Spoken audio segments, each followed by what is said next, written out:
एक भक्तमाल जी में एक कथा आती है, सावधानी से सुनो।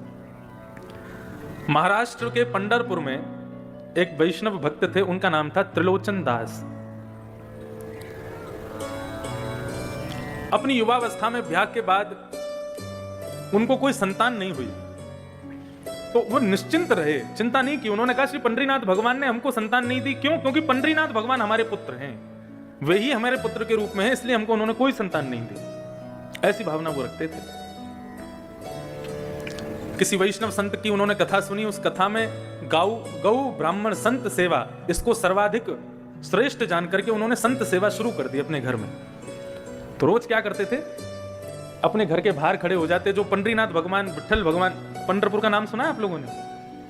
पंढरपुर में भगवान कृष्ण का अद्भुत मंदिर है। वहां पर भगवान कृष्ण दोनों कमर पर ऐसे भुजा रख करके और ईंट के ऊपर खड़े हुए हैं। उनका नाम है विट्ठल, श्री विट्ठल भगवान, भगवान कृष्ण का ही स्वरूप है। एक पुंडलीक नाम का उनका भक्त था।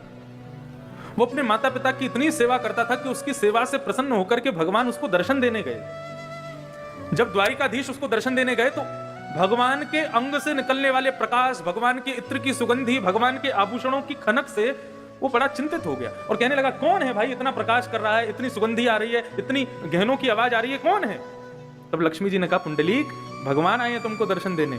वो अपने माता पिता के चरण दबा रहा था। तो उसने कहा, मैंने तो बुलाया नहीं भगवान को, क्यों आए हैं? बोले, भैया तुम्हारी माता पिता की चरण में भक्ति इतनी दृढ़ है, उसको देख करके भगवान आएगा। तो बोले, इनको पाने के लिए थोड़ी करता हूं, अपने माता पिता को सुख देने के लिए करता हूं। लक्ष्मी बोली, जिसके द्वार पर भगवान जाते हैं वो भगवान को आमंत्रण करने के लिए सिंहासन देता है। ठीक है तुम सेवा कर लो, लेकिन भगवान को कोई आसन तो दे दो खड़ा होने के लिए, बैठने के लिए।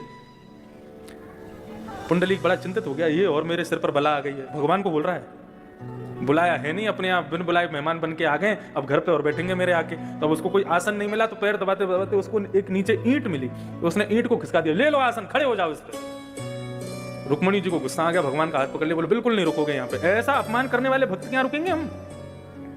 भगवान के नेत्र सजल हो गए, बोले अब तो इसको दर्शन दे के ही जाऊंगा मैं, ये जब तक सेवा से मुक्त नहीं हो जाएगा तब तक यहीं खड़ा रहूंगा। और जैसे कोई प्रतीक्षा करता है, किसी का इंतजार करता है, ऐसे ही भगवान उस ईंट पर खड़े हो गए, दोनों भुजाओं को कमर पर रख के। आज भी वो पंडरीनाथ भगवान आज भी ईंट पर खड़े हैं। ऐसा अद्भुत मंदिर पूरे भारत में नहीं है।